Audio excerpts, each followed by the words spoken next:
Hello all, welcome to my channel. ఈరోజు special క్రంచీగా యమ్మీగా ఉండే స్వీట్ కార్న్ పాలక్ శాండ్విచ్. ఎంత బాగుంటుందో ఇది. ప్రతి బైట్ ఖచ్చితంగా ఎంజాయ్ చేస్తారు, అంత యమ్మీగా ఉంటుంది. ఇది ఈవినింగ్ స్నాకా లేదా ప్రొద్దున బ్రేక్ఫాస్ట్గా అయినా తీసుకోవచ్చు.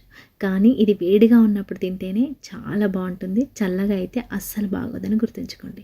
సింపుల్గా, హెల్దీగా, టేస్టీగా ఇంట్లోనే కేఫ్ స్టైల్లో శాండ్విచ్ ఎలా చేయాలో చూపిస్తాను. దీనికోసం నేను స్వీట్ కార్న్ని ముందుగా బాయిల్ చేసి పక్కన పెట్టుకున్నాను స్టీమ్లో.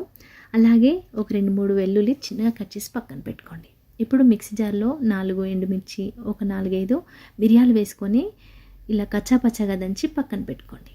ఇప్పుడు స్టవ్ మీద ఒక నాన్ స్టిక్ కడాయి పెట్టుకొని 1 స్పూన్ బటర్ వేసుకోండి. కొంచెం ఆయిల్ కూడా వేసుకున్నాను నేను. ఇది కొంచెం వేడెక్కగానే ఇలా వెల్లుల్లి చిన్నగా కట్ చేసి వేసుకోండి. అస్సలు మాడిపోవద్దు, కొంచెం ఫ్రై అయితే సరిపోతుంది. నేను ఇక్కడ స్పైసీనెస్ కోసం ఒక పచ్చిమిర్చి చిన్నగా కట్ చేసి వేసుకున్నాను. ఇది కొంచెం ఇలా ఫ్రై అయితే సరిపోతుంది. ఇది ఎక్కువ ఫ్రై అయితే స్టఫ్ టేస్ట్ మొత్తం చేంజ్ అవుతుంది. సో కొంచెం ఫ్రై అవ్వగానే ఇందులో ముందుగా ఉడికించుకున్న స్వీట్ కార్న్ని వేసుకొని మంట లో ఫ్లేమ్లో పెట్టుకొని ఫ్రై చేసుకోవాలి. తొందరగా ఫ్రై అవ్వడానికి కొంచెం నేను ఇక్కడ పింక్ సాల్ట్ వేసుకొని ఫ్రై చేసుకున్నాను. ఇలా కొంచెం ఫ్రై అయ్యి స్వీట్ కార్న్ కొంచెం లావుగా అవుతాయి కదా, ఇంతవరకు ఫ్రై చేసుకుంటే సరిపోతుంది. ఇప్పుడు ఇందులో చిన్నగా పాలకూరను వేసుకోండి.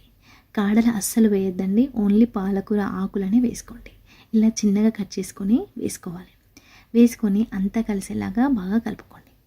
ఈ పాలకూర పచ్చివాసన పోయే వరకు మగ్గించుకోవాలి. తొందరగా మగ్గడానికి నేను ఇక్కడ ఒక 1/2 స్పూన్ వరకు సాల్ట్ వేసుకున్నాను. పింక్ సాల్ట్ వేసుకొని ఇలా వాటర్ అన్నీ ఇంకిపోయే వరకు బాగా ఫ్రై చేసుకోండి. మీకు నచ్చితే ఎక్కువ పాలకూర స్టఫింగ్ అయినా వేసుకోవచ్చు. నేను ఇక్కడ స్వీట్ కార్న్ కొంచెం ఎక్కువగా వేసుకున్నాను.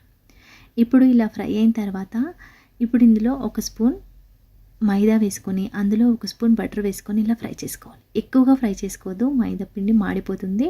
ఇలా కొంచెం ఫ్రై అయితే సరిపోతుంది. 1 స్పూన్ మాత్రమే వేసుకున్నాను నేను ఇక్కడ మైదా, ఇది సరిపోతుందండి. ఇప్పుడు ఇది కొంచెం ఫ్రై అయిన తర్వాత ఈ స్వీట్ కార్న్ని, పాలకూరని అంతా కలిసేలాగా బాగా కలుపుకోండి. ఎక్కడ ఉండలు లేకుండా మంచిగా కలుపుకోవాలి. ఇలా కలుపుకున్న తర్వాత ఇందులో మనం ముందుగా మిక్సీ పట్టుకున్నాం కదా, ఈ ఎండుమిర్చి, మిరియాల పౌడర్ని వేసుకోండి. 1 స్పూన్ వేసుకొని ఇలా కలుపుకోవాలి. ఇలా కొంచెం ఫ్రై అయితే సరిపోతుంది. ఇప్పుడు ఇందులో ఒక టీ గ్లాస్ వరకు నేను పాలను వేసుకున్నాను. ఫుల్ క్రీమ్ మిల్క్ యూజ్ చేశాను నేను ఇక్కడ. ఇలా పాలు వేసుకున్న వెంటనే కలుపుకోవాలండి. ఎక్కడ ఉండలు లేకుండా కంటిన్యూగా కలుపుతూ ఉడికించుకోవాలి. ఇందులో వేసే మైదా పిండి తొందరగా పీల్చేస్తుంది మనకి పాలని, కాబట్టి మంట లో ఫ్లేమ్లో పెట్టుకొని ఎక్కడ ఉండలు లేకుండా కంటిన్యూగా కలుపుతూ ఉండాలి. ఈ మైదా పిండి బటర్లో వేగి ఇలా పాలతో ఉడికితే మంచి ఫ్లేవర్ని ఇస్తుంది, క్రీమీ టెక్స్చర్ని ఇస్తుంది. అలాగే రిచ్ ఫ్లేవర్ కూడా ఉంటుందండి, చాలా బాగుంటుంది. ఇలా ఒకసారి ట్రై చేయండి. ఇలా కొంచెం దగ్గర పడింది కదా, మరీ స్టఫింగ్ గట్టిగా ఉండద్దండి, చల్లారితే ఇంకా గట్టిగా అయిపోతుంది. కాబట్టి నేను ఇక్కడ ఒక 1/2 గ్లాస్ వరకు వాటర్ వేసుకున్నాను టీ గ్లాస్తో. వేసుకొని ఇలా అంతా కలిపేసుకొని కొంచెం వేడెక్కాలి. ఇలా లూజ్గా ఉంటే సరిపోతుంది, మరీ టైట్గా ఉండొద్దు స్టఫింగ్. ఇలా అయిన తర్వాత పక్కన పెట్టుకొని పూర్తిగా చల్లారావాలి స్టఫ్. ఇక్కడ నేను బ్రౌన్ బ్రెడ్ తీసుకున్నాను. బ్రౌన్ బ్రెడ్ పైన ఒక 1/2 స్పూన్ వరకు మైనీస్ వేసుకొని స్ప్రెడ్ చేసుకున్నాను. వేసుకొని ఇలా ముందుగా రెడీ చేసిన స్టఫింగ్ చల్లారిన తర్వాత బ్రెడ్ మీద వేసుకొని ఈవెన్గా స్ప్రెడ్ చేసుకోండి. ఇలా స్ప్రెడ్ చేసుకున్న తర్వాత ఇంకొక బ్రెడ్ స్లైస్తో ఇలా తడుమాలి. అప్పుడే ఈ బ్రెడ్ స్లైస్ అనేది దానికి అంటుకుంటుంది, లేదంటే విడిపోతుంది. ఇలా కొంచెం ప్రెస్ చేసి సరిపోతుంది.